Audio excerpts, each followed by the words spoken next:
Hi guys, I want to thank all who view, subscribe, and share my YouTube video channel, especially to engineering students, laborers, and contractors who may see my new video presentation. I produce this video may not tend to confuse anyone but to teach them. This is a simple machine and its application in everyday life. Direct to the point, I will discuss you today pulley, wheel and axle. I prepared this video in my own effort, even it is too expensive in its setup, this presentation. Usually, I am an observer what I see in my own eyes in a construction site nearby, based on my motto saying, if you have nothing to do not do it here. I used to see some application to do work easier and faster. The laborer and contractors are involved in this discussion because they are the one who find hard in applying the technology, but young kids, engineering student and professional may appreciate this discussion, so they may open their eyes, investigate carefully, and in their near future, they can apply later on. The pulley. The pulley is a simple machine and really a wheel and axle with a rope or chain attached. A pulley makes work seem easier because it changes the direction of motion to work with gravity. Let's say you have a lift to lift a heavy load, like a bale of hay in farms, up to the second floor. You could tie a rope to the bale of hay, stand on the second floor, and pull it straight up. Or you could put a pulley at the second floor and lift the bale of hay by pulling straight down. It would be the exact amount of work in either case, but the action of pulling down feel easier because you're working with the force of gravity. You have to lift a heavy load, a pail of concrete cement in construction site with the same procedure above. A pulley really saves effort when you have more than one pulley working together.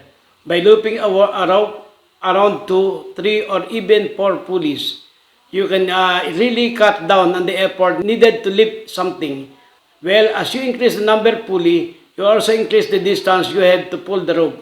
In other words, if you use 2 pulley, it takes half the effort to lift something, but you have to pull the rope twice as far. 3 pulleys will result in 1/3 the effort, but the distance you have pulled the rope is tripled. The mechanical advantage. The mechanical advantage is a measure of the force amplification achieved by using a tool, mechanical device, or machine system. The device preserves the input power and simply trades off forces against movement to obtain a desired amplification in the output force. It is defined as the resistance force moved divided by the effort force used.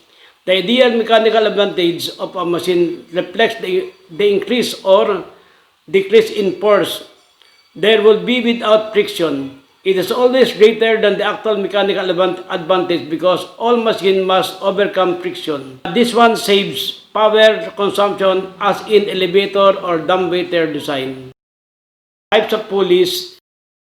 The 3 main types of pulleys: fixed, movable, and compound. A fixed pulley wheel and axle stay in one place. A good example of fixed pulley is a flagpole. When you pull down on the rope, the direction of force is redirected by the pulley as you raise the plug. The arrow pointing downward to the force applied to lift the load may be in a different ways and means. The tools or equipment needed. Rigid plane made rigid to avoid sidewise movement, fixed in a 3/4 plywood. Single pulley, 2 pieces. Double pulley, 2 pieces.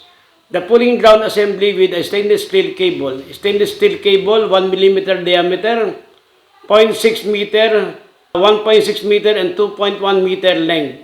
Load is 8.3 kg and 2.1 kg for comparison, steel ball. Digital weighing scale, 0 to 110 kg capacity or spring balance.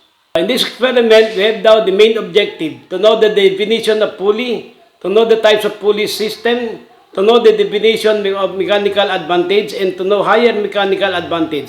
At the end of the presentation, the viewer may know the clear definition and types of pulley, know the setup of pulley system applying the mechanical advantage, evaluate and comment the video presentation. The future professor, teachers, and instructor in physics or science may use the presentation for future reference for their student. The school reporter may have the types of facilities for their student investigation. Let us follow the procedure to illustrate the video clearly. State in which opposing forces or influences are balanced. When all the forces that act upon the object are balanced, then the object is said to be a state of equilibrium. We have the procedure A, typical setup of a pulley and load W using the digital weighing scale. Using digital weighing scale, weight the spherical load, list down the data or screenshot the value of 1. Advantage is 0.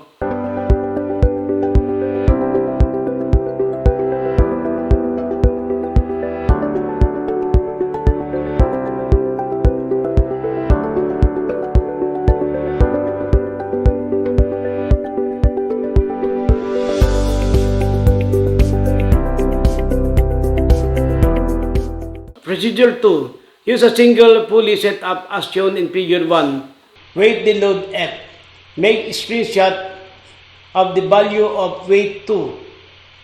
Make your own evaluation. What happened to the load applied F? Increase, decrease, or the same? Procedure 3. Using pulley setup as shown in figure 2, weight the load F. While make a screenshot of value of weight 3 with mechanical advantage of N equals 2. What happened to the load applied F? Increase, decrease.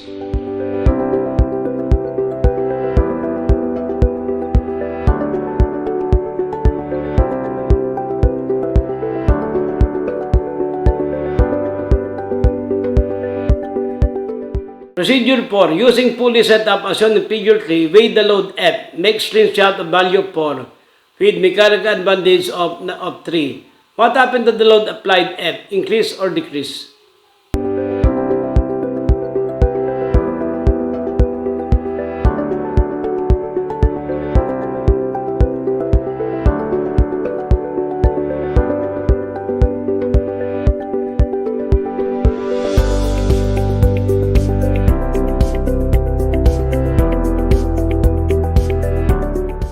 Using pulley setup as shown in figure 4, weigh the load F. Make a screenshot of value 5, N equals to 4.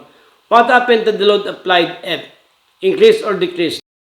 Note, you divide the load and the force applied, you can calculate the mechanical advantage.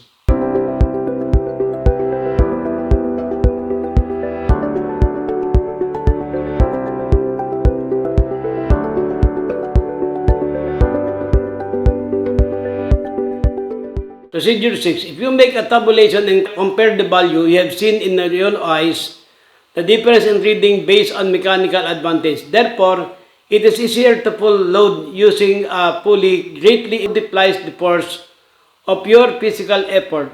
A pulley with one wheel allows you to reverse the direction of your lifting force by pulling down on a rope that's looped over the wheel, lifting your weight.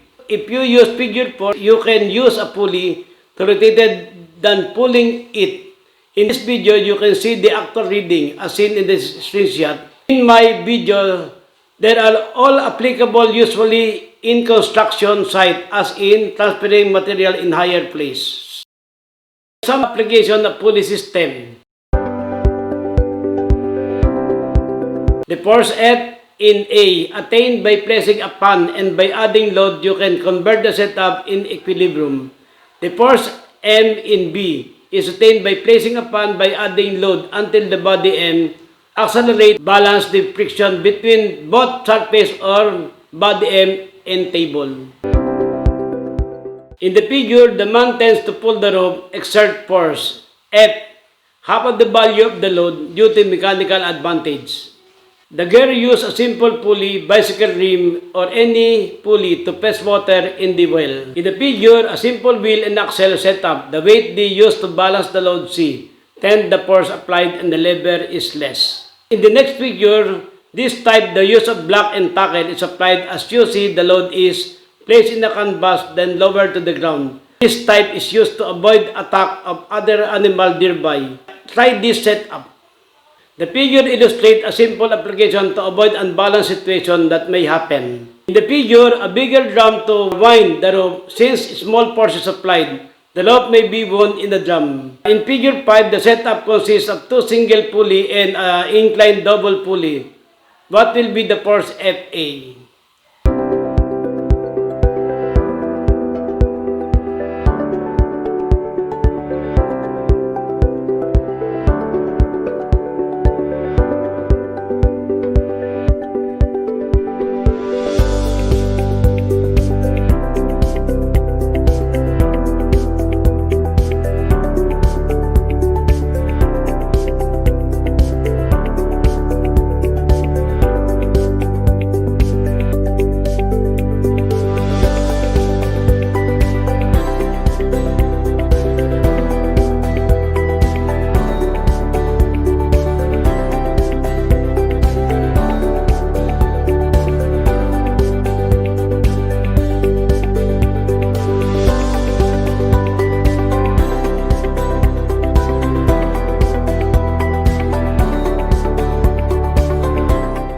In figure B, illustrate at 1 meter distance travel of load. The laborer pull 4 meter long therefore.